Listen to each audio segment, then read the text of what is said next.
And today I'm here to speak on something that I hear all the time that I think is super misunderstood, and that's the myth of it takes two.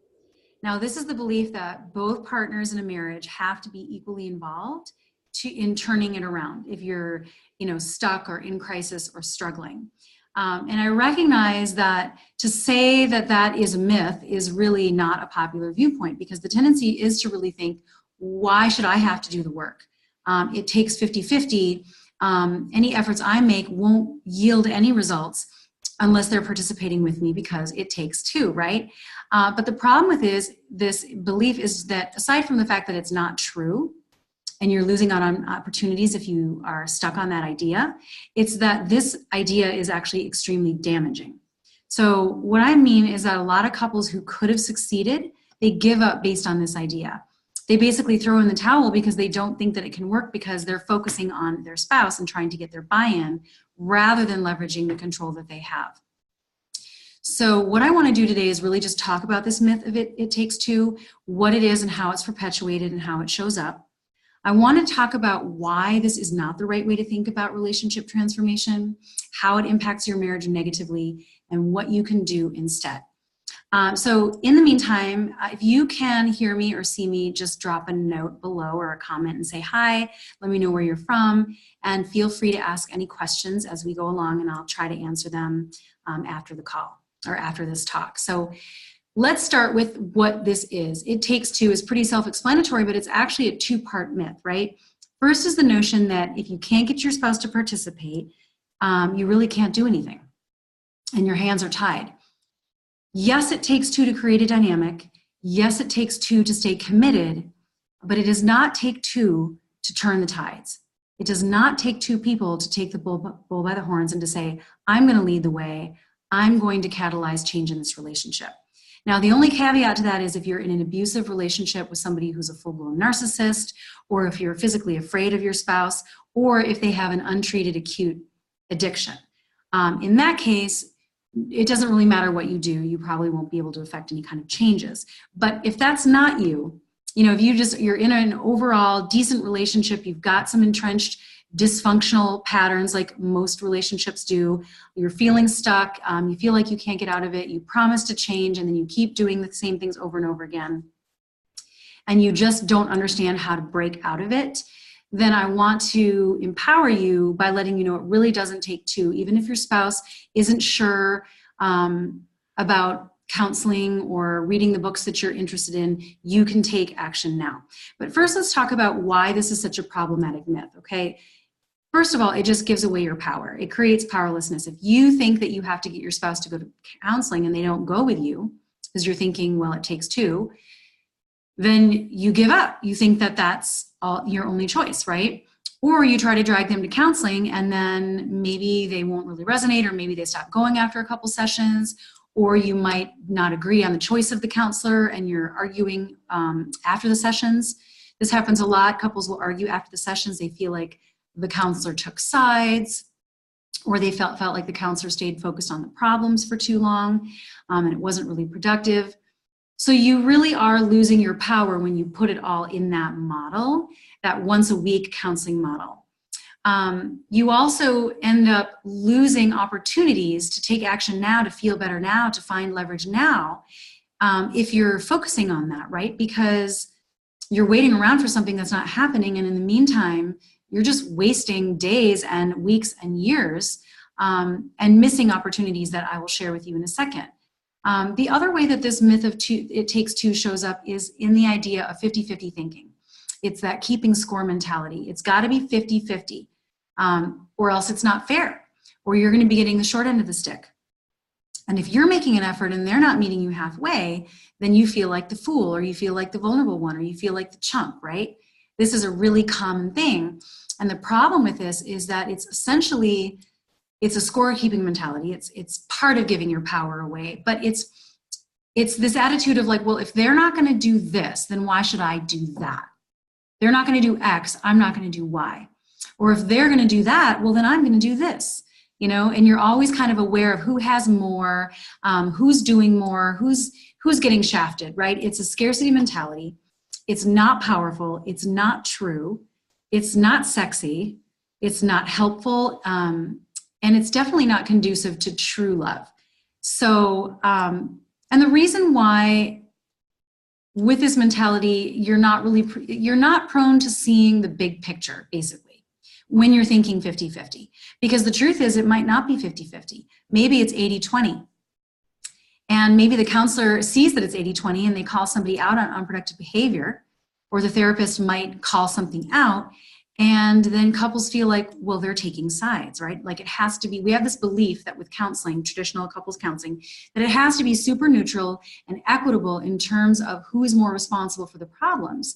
And that, and a lot of counselors are trained in this method too. And that might just not be the case, right? True coaching, true therapeutic help is giving you the truth if you really want to turn things around. And it may involve taking turns, taking sides, and calling out things that are unproductive and losing strategies. You're not going to grow and you're not going to learn from things if you can't look at the truth of the situation, which might be that it's not 50-50.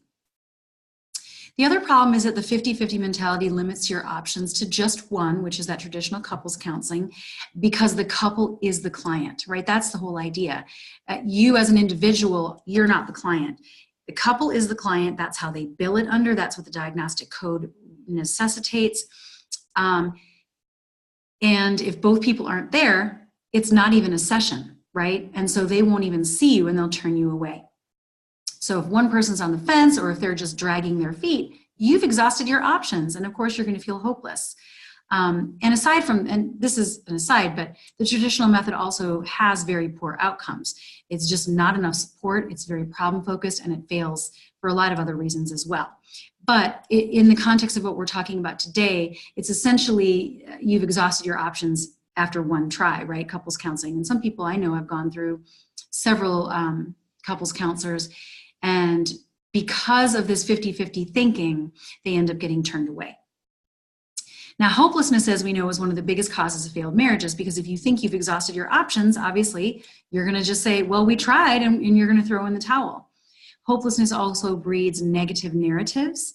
It keeps you focused mentally on all the problems, and it's sort of like a negative cycle that really just ends in separation or divorce because people just don't know how to get themselves out of it.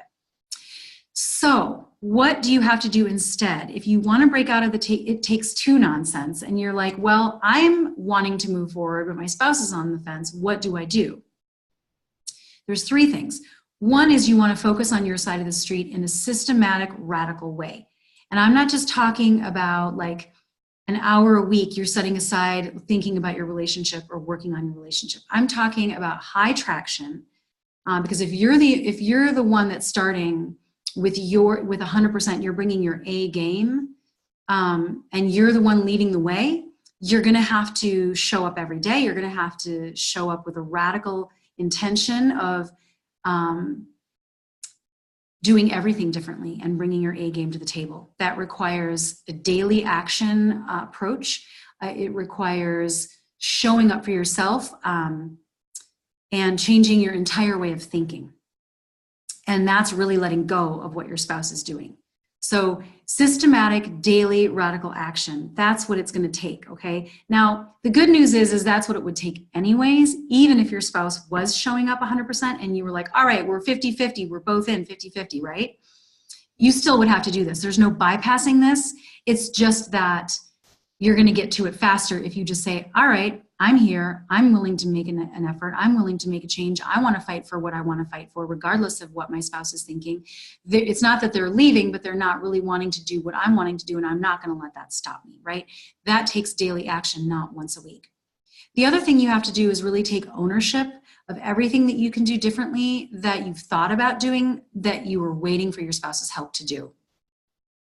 So you're taking ownership of your own reactions, taking ownership of your own emotions, taking ownership of your own requests. What is it that you want? What is it that you don't want? What are your boundaries? And you're not waiting for your spouse's permission or buy-in or them to sit down and talk about this with you. You get clear on that within yourself and start taking action in that way. And that sounds really simple. And I guess it is simple, but it's not always easy. Now, if you've struggled with knowing what you can do and how you can get leverage and how to get a deeply connected marriage without your spouse's participation, and I'm not saying like your spouse has left you and they're with somebody else. I'm not talking about that. I'm talking about your spouse is still with you, but they're kind of checked out emotionally, right? If that's the case, then I invite you to check out my masterclass, my free masterclass, and I'll put the link below. And that will just kind of explain this inside-out approach in broad strokes overview and really break that down in further detail for you, okay? And then if you're interested after that and you really want to find out what it would take for you in your specific situation, I would invite you to book a call. And in that call, we'll really look at what are your dynamics, what are your barriers, what are the actions that you yourself would need to take. And then if that's something that I can help you with, I will let you know that. If it's something I can't help you with, I will let you know that as well. But I'll make sure to point you in the right direction and get you the support that you need.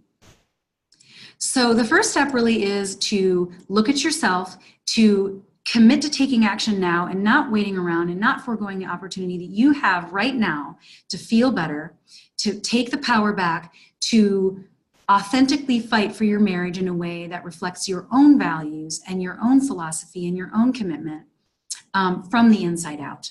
And if you want support on how to do that, go ahead and click on my free masterclass link and let me know what you think. If you have any questions about it after you watch it, feel free to reach out.